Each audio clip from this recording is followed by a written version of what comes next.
President, The senator from Kentucky. the Patriot Act was begotten of the most unpatriotic of ideas, that liberty can be exchanged for security. The history of the Patriot Act shows that the exchange is a poor one. As our liberty wanes and wastes away, we find that the promises of security were an illusion. The history of the Patriot Act is really a history of how power corrupts and how bias and malfeasance grow when power is unchecked. The Patriot Act allows a secret court, FISA, to grant generalized warrants to collect personal data from millions of Americans. The spies who run these surveillance programs then lied for years and years to us. One of the most notorious of these liars was James Clapper. When cross-examined under oath by Senator Wyden, James Clapper denied that the government was collecting data on millions of Americans. A month later, the whistleblower, Edward Snowden, revealed that Clapper had lied. Snowden revealed that Clapper and others were using the Patriot Act to spy on virtually every American. Snowden revealed that the secret FISA court was allowing a single court order to command the collection of millions of Americans' personal phone data. Most members of Congress had no idea that this was going on. In fact, one of the authors of the Patriot Act publicly expressed his shock that such a massive surveillance of Americans was occurring with no notification of Congress. Clapper and others, though, said that's not true. They justified their actions by saying, "We've been briefing the elite 8 congressmen." Who are the elite 8 and who made them elite? The elite 8 are the majority and minority leaders of the House and the Senate, and the majority and the minority leader of the Intelligence Committee in the House and the Senate. 8 people. When they were quizzed about this program, most of them said they couldn't remember ever being briefed on it.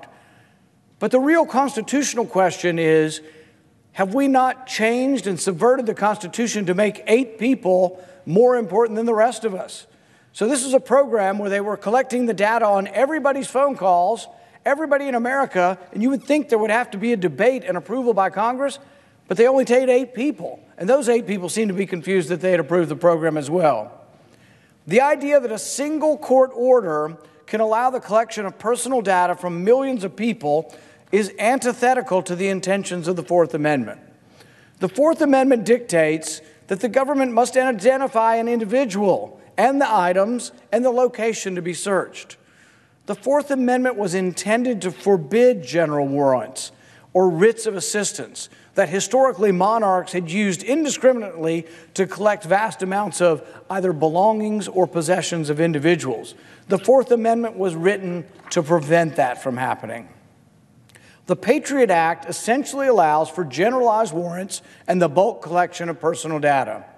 The Fourth Amendment also dictates that a search can only occur when you prove to a judge, when the government proves to a judge that there is probable cause that a crime has been committed.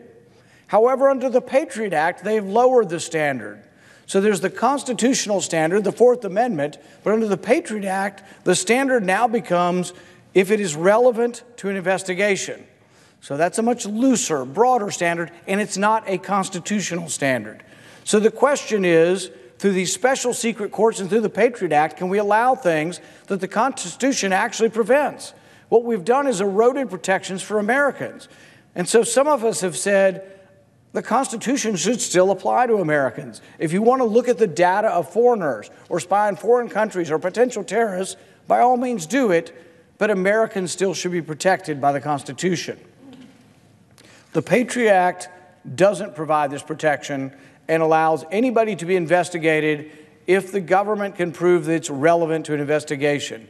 That standard is so broad that could mean almost anything. It's hard to imagine something that could not be argued to be relevant to an investigation.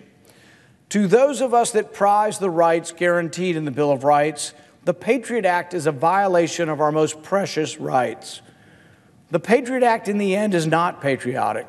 The Patriot Act makes an unholy and unconstitutional exchange of liberty for a false sense of security. And I, for one, will oppose its reauthorization. Today we are also here, though, to discuss the FISA court that interacts and uses some of these extra powers, these extra constitutional powers. It has been revealed over the last few years that the FISA court was manipulated, lied to, and ultimately condoned the investigation of a political campaign. I believe that the authors of the FISA court, who intended to restrain unconstitutional searches, would be appalled at what the FISA court has become.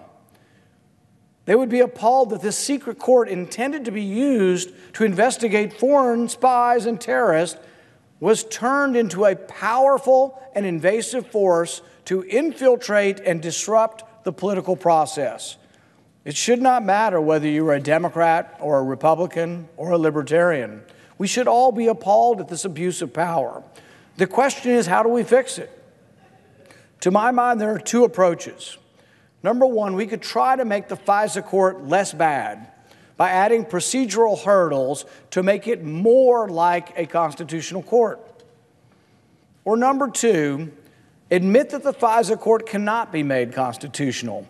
Admit that FISA uses a less than constitutional standard when it allows searches to be performed that do not meet the Fourth Amendment. The Fourth Amendment requires probable cause that you've either committed a crime or are committing a crime. The FISA court only says we have to say that there is probable cause, the government must prove or assert that there's probable cause that you're connected to a foreign government. But as we've seen, the standards were so lax that when they went to the Trump campaign and said that a certain person was related to a foreign government, it turns out it was untrue. And they didn't present facts to the court that actually argued that he wasn't an agent of the foreign government, and that person had no one to argue for him. The deficiency of the FISA court and why it's not constitutional is you don't get a lawyer. You actually don't even get told that you've been accused of a crime. The only reason we know that President Trump's campaign got caught up in this is he won. Because he won and now has the power to open and put sunlight on this, we are now able to see this. If this had been an ordinary American caught up in this, you would never be told.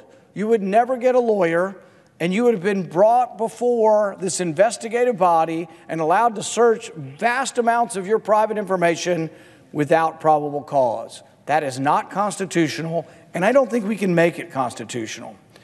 I think we should admit that we can't constitutionally allow Americans to be subjected to a search that doesn't follow the Fourth Amendment. I believe there's no fixing the FISA court to make it constitutional for Americans. I believe the only solution is to exempt Americans from the FISA court. If government wants to investigate a political campaign, which should be a very rare and a very unusual circumstance to have the government involved in a political campaign, government should request a Fourth Amendment search from an Article III constitutional court. Now, some will say, oh, it's so hard, we'll never get it.